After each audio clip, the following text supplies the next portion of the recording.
नमस्कार, चंडीगढ़ से आपका स्वागत है। मैं हूं आरजू। आइए सबसे पहले नजर डालते हैं कुछ अहम खबरों पर।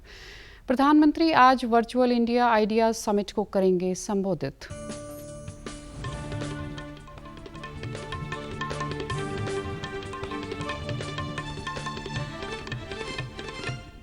केंद्रीय स्वास्थ्य मंत्री ने कपड़े के बने 3 परतों वाले मास्क लगाने की दी सलाह। कहा कि रेस्पिरेटर वाले N95 मास्क से कोरोना वायरस का फैलाव नहीं किया जा सकता, रोका नहीं जा सकता।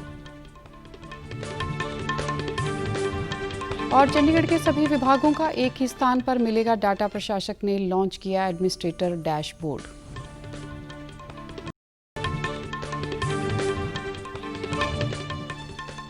अब समाचार विस्तार से।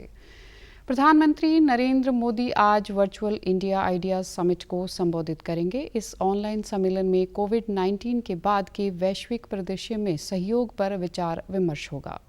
प्रधानमंत्री मोदी कोरोना महामारी के बाद के विश्व में भारत अमेरिका भागीदारी की भूमिका का उल्लेख करेंगे। दोनों देशों के बीच वर्तमान और भविष्य के सहयोग पर भी विस्तार होगा। कल से शुरू हुए 2 दिन के इस सम्मेलन की मेज़बानी भारत अमेरिका व्यापार परिषद कर रहा है। इस वर्ष परिषद के गठन की 45वीं वर्षगांठ है। इंडिया आइडिया समिट की थीम है बेहतर भविष्य का निर्माण। इंडिया आइडिया शिखर सम्मेलन में प्रधानमंत्री नरेंद्र मोदी कोरोना और उसके बाद के परिवेश में भारत और अमेरिका की साझा भूमिका को रेखांकित करते हुए अपने विचार रखेंगे। इस सम्मेलन में दोनों देशों के बीच पारस्परिक संबंधों सहित कोविड महामारी के बाद उत्पन्न परिस्थितियों की चर्चा और मूल्यांकन पर बल दिया जाएगा। सम्मेलन में भारतीय और अमेरिकी सरकार के नीति निर्माताओं सहित उच्च स्तरीय अधिकारी, व्यापार और समाज की अन्य प्रतिष्ठित हस्तियां भी अपनी उपस्थिति दर्ज कराएंगी। शिखर सम्मेलन में मुख्य वक्ताओं में विदेश मंत्री डॉक्टर एस जयशंकर, अमेरिकी विदेश मंत्री माइक पोम्पियो, अमेरिकी राज्य वर्जीनिया के सीनेटर मार्क वार्नर और संयुक्त राष्ट्र में पूर्व अमेरिकी राजदूत रही निकी हेली भी हिस्सा लेंगी। केंद्रीय स्वास्थ्य मंत्री डॉक्टर हर्षवर्धन ने कहा कि रेस्पिरेटर वॉल्व वाले N95 मास्क से कोरोना वायरस के फैलाव को नहीं रोका नहीं जा सकता। उन्हें यह भी कहा कि छिद्र युक्त रेस्पिरेटर लगे N95 मास्क कोरोना वायरस की रोकथाम के लिए तय मानकों के विरुद्ध है। एक ट्वीट में डॉक्टर हर्षवर्धन ने कपड़े के बने 3 परतों वाले मास्क लगाने और दूसरों को भी इसी तरह के मास्क के लिए प्रेरित करने का आग्रह किया। स्वास्थ्य मंत्रालय ने सभी राज्यों को चेहरा ढकने संबंधी दिशा निर्देश अपनाने, N95 मास्क का अनुचित उपयोग रोकने के बारे में जागरूक करने को कहा गया है। इसमें कहा गया है कि वाल्व युक्त रेस्पिरेटर वाले N95 मास्क कोरोना वायरस की रोकथाम के लिए अपनाए जाने वाले उपायों के खिलाफ है। अप्रैल में स्वास्थ्य मंत्रालय ने चेहरे और मुंह को ढकने के लिए घर पर बने मास्क के उपयोग के बारे में परामर्श जारी किया था। इसमें लोगों से खास तौर पर घर से बाहर निकलते वक्त इस तरह के मास्क पहनने को कहा गया था। इसमें घर में सामान्य मास्क बनाने का तरीका बताया गया था और यह भी कहा गया था कि मास्क चेहरे पर फिट बैठना चाहिए और इसके तथा चेहरे के बीच कोई खाली जगह नहीं होनी चाहिए। हरियाणा के मुख्यमंत्री मनोहर लाल ने सर्वे ऑफ इंडिया के अधिकारियों से आग्रह किया है कि वे राज्य के विभिन्न विभागों के साथ तालमेल बनाकर राज्य में मैपिंग व स्वामित्व योजना पर काम आगे बढ़ाएं। इस संबंध में हुई समीक्षा बैठक के दौरान मुख्यमंत्री ने कहा कि आगामी 2 अक्टूबर गांधी जयंती पर देश के हर जिले के 11 गांवों को लाल डोरा मुक्त बनाने के लिए घोषित स्वामित्व योजना को देश में सबसे पहले हासिल करने के लिए हरियाणा ने पूरी तैयारी कर ली है। उन्होंने कहा कि हरियाणा सरकार की ओर से सर्वे ऑफ इंडिया को किसी प्रकार की बाधा नहीं होगी और प्रधानमंत्री नरेंद्र मोदी के इस लक्ष्य को हासिल करने के लिए हर प्रकार का सहयोग किया जाएगा। उन्होंने कहा कि ग्राम पंचायतों व नगर निगमों की संपत्तियों तथा राजस्व रिकॉर्ड की जानकारी एक ही प्लेटफॉर्म पर उपलब्ध होनी चाहिए। बैठक के दौरान विकास एवं पंचायत विभाग के प्रधान सचिव ने मुख्यमंत्री को अवगत करवाया। 27 जुलाई तक सर्वे ऑफ इंडिया के पास गाँव के लाल डोरे का चूना मार्किंग का कार्यक्रम तेज किया जाएगा। चंडीगढ़ के सभी विभागों की 81 योजनाओं का डाटा अब एक ही स्थान पर अपडेट हो सकेगा। पंजाब के राज्यपाल तथा चंडीगढ़ के प्रशासक वीपी सिंह बदनौर ने एडमिनिस्ट्रेटर डैशबोर्ड को लॉन्च कर दिया है, जिसका एक्सेस प्रशासन के सभी विभागों के पास होगा। नेशनल इंफॉर्मेटिक्स सेंटर यानी NIC की ओर से तैयार इस सिस्टम पर विभाग अपने से संबंधित सिम का डाटा अपलोड कर सकेंगे व वित्त विभाग अपलोड किए डाटा की अंतिम करेगा। इसके बाद यह डाटा नेशनल डैशबोर्ड पर अपलोड हो जाएगा। इस अवसर पर प्रशासक के सलाहकार मनोज परिदा, वित्त सचिव A.K. सिन्हा, गृह सचिव A.K. गुप्ता भी उपस्थित थे। वित्त सचिव ने बताया कि यह डैशबोर्ड एक मिरर की तरह होगा, जिस पर सभी विभाग डाटा देख सकेंगे व अपलोड भी कर सकेंगे। इसकी सहायता से हर विभाग की जानकारी अपडेट रहेगी तथा कोई भी विभाग एक दूसरे के विभाग की योजनाओं व सेवाओं की जानकारी भी प्राप्त कर सकेगा। चंडीगढ़ में कल तक कोरोना के कुल पॉजिटिव मामलों की संख्या 751 हो गई है तथा कल भी 14 अन्य कोरोना संक्रमितों की पुष्टि हुई है। शहर में 518 लोग इस बीमारी से ठीक हो चुके हैं तथा इस समय 221 मरीजों का इलाज विभिन्न अस्पतालों में चल रहा है। चंडीगढ़ में 12 लोगों की मृत्यु कोरोना के कारण हो चुकी है। प्रशासन व स्वास्थ्य विभाग पूरी सतर्कता से कोरोना के संक्रमण की श्रृंखला को तोड़ने के लिए प्रयास कर रहा है।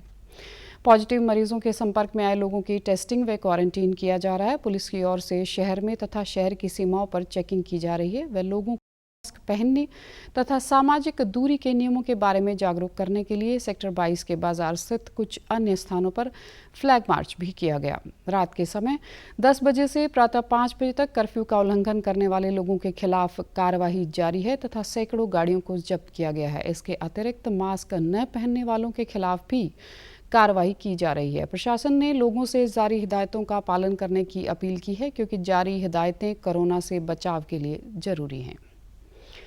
चंडीगढ़ उत्तर भारत के पर्यटन स्थलों में से एक है। सुखना झील, रॉक गार्डन, रोज गार्डन इत्यादि के साथ साथ कई और दर्शनीय स्थल व संग्रहालय खास हैं। शहर में सबसे बेहतर चीज़ें देखने के लिए कौन सी है, इससे संबंधित जानकारी अब पर्यटकों एक मास्टरपीस बुकलेट में मिल जाएंगी। प्रशासक के सलाहकार मनोज परिदा ने government museum and art gallery की ओर से संग्रहालय के सबसे खास आर्ट वर्क में से 60 प्रतिष्ठित कलाकृतियों का प्रकाशित मास्टरपीस रिलीज किया। इस अवसर पर म्यूजियम निदेशक राधिका सिंह व अन्य वरिष्ठ अधिकारी भी उपस्थित रहे। परिदा ने म्यूजियम के इस प्रयास की सराहना की तथा इस मास्टरपीस को विभिन्न टूरिस्ट स्पॉट पर उपलब्ध करवाने का सुझाव भी दिया ताकि म्यूजियम के महत्वपूर्ण आर्ट वर्क के बारे में सभी जागरूक हो सकें। मास्टरपीस रंगीन चित्रण तथा कलाकृति का ब्यौरा देने के साथ साथ प्रकाशित किया गया है जो इसके सौंदर्य व इतिहास को समेटे हुए है। पहरी कोट की मिनिएचर पेंटिंग, राजधानी राजघरानों, गंधारा स्कल्पचर्स तथा MF हुसैन, सतीश गुजराल जैसे कलाकारों की कला इत्यादि आर्ट वर्क से संबंधित चीज़ों को इसमें शामिल किया गया है। यह मास्टरपीस बुक म्यूजियम की यादगार वस्तुओं की दुकान पर उपलब्ध होगी। कोरोना महामारी के संक्रमण से यात्रियों की सुरक्षा के लिए भारतीय रेलवे ने चंडीगढ़ रेलवे स्टेशन पर ऑटोमेटेड मास्क व सैनिटाइजर डिस्पेंसर मशीन लगाई है।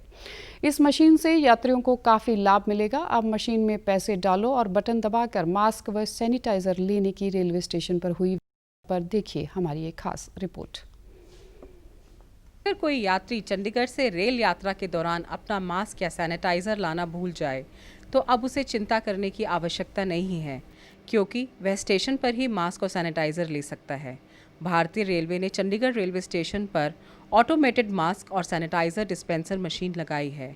इस वेंडिंग मशीन में रुपये डालने के बाद बटन दबाते ही मास्क और सैनिटाइजर उपलब्ध हो जाता है। इस मशीन को चलाने वाली company updated to service private limited के प्रोजेक्ट मैनेजर ताराचंद ने बताया कि फिलहाल स्टेशन पर सिर्फ एक मशीन रखी हुई है और आने वाले समय में आवश्यकता अनुसार और भी मशीनें रखी जाएंगी। आज की डेट में आप देखेंगे सैनिटाइजर और मास्क का हर जगह रिक्वायरमेंट है, इवन हैंड ग्लव्स हो गया और यहाँ पे आपको जो मार्केट का जो प्राइसेस है उसमें 50% प्राइसेस में यहाँ पे सैनिटाइजर और मास्क अवेलेबल मिलेगा, जिसको आप ऑटोमेटिक वेंडिंग मशीन है जो 24/7 ऑपरेटिंग है। इवन ये नहीं पैसेंजर ने कोई बाहर से भी पब्लिक आती है वो भी किसी भी टाइम यहाँ पे सैनिटाइजर एंड मास्क उसको अवेलेबल मिलेगा। एज ऑफ नाउ इसमें सिर्फ ओनली कैश प्रोसीजर है। इन फ्यूचर में जो प्रोविजन है हो सकता है कैशलेस प्रोसीजर भी स्टार्ट करने वाला है। इस मशीन में रेट लिस्ट लगा हुआ है जिसमें 3 लेयर मास्क की कीमत 10 रुपये, N95 मास्क की कीमत 100 रुपये, 100 ml सैनिटाइज़र की बोतल की कीमत 50 रुपये और दस्ताने 20 रुपये में उपलब्ध हैं। लोगों ने भी भारतीय रेल के इस कदम को महत्वपूर्ण बताते हुए इसकी प्रशंसा की है। ये बहुत अच्छी बात है कि रेलवे ने मशीन लगाई है, मास्क और सैनिटाइज़र वेंडिंग मशीन है। अभी इसमें ग्लव्स भी आ जाएंगे और 3 लेयर्स मास्क भी आ जाएंगे। पैसेंजर के लिए भी अच्छा है और आसपास के रहने वाले लोगों के लिए भी अच्छा है। बहुत अच्छी चीज़ रेलवे ने स्थापित की है यहाँ पे और काफ़ी जनता का इससे काफ़ी फ़ायदा होगा।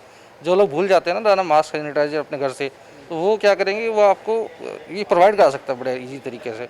और इसमें कोई वो भी नहीं कि हाइजीन का तरीका है, कि आपके पास कोई आएगा, कोई करेगा। सबसे बेटर ये है कि आपको यहीं पे बटन दबाना है, पैसे डालने हैं और आपका मास्क आपके अवेलेबल है। फिलहाल इस मशीन में रुपये डालकर सामान लिया जा सकता है, लेकिन कुछ समय में इसे अपग्रेड कर यूपीआई और स्कैनिंग के जरिए भी भुगतान करने की सुविधा दी जा सकती है, ताकि बिना किसी सतह को स्पर्श किए लोग मास्क, सैनिटाइजर और ग्लव्स ले सकें।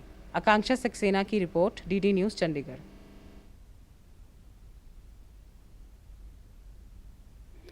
अब खबरें फटाफट। वार्षिक अमरनाथ यात्रा इस वर्ष कोविड-19 महामारी के कारण हुई रद्द। अखिल भारतीय आयुर्विज्ञान संस्थान एम्स के निदेशक ने कहा कि लॉकडाउन कोरोना वायरस का फैलाव रोकने से प्रभावी हुआ साबित। दिल्ली में हुए सर्वेक्षण से स्पष्ट हुआ कि अभी तक सामुदायिक संक्रमण नहीं है। राजेंद्र अस्पताल पटियाला में पंजाब के पहले प्लाज्मा बैंक की हुई शुरुआत। और हमारे आप समाचार YouTube channel DD News Chandigarh, Facebook DD News Chandigarh और Twitter handle DD News CHD पर भी देख सकते हैं। इसी के साथ चंडीगढ़ से समाचारों का सिलसिला समाप्त होता है। नमस्कार।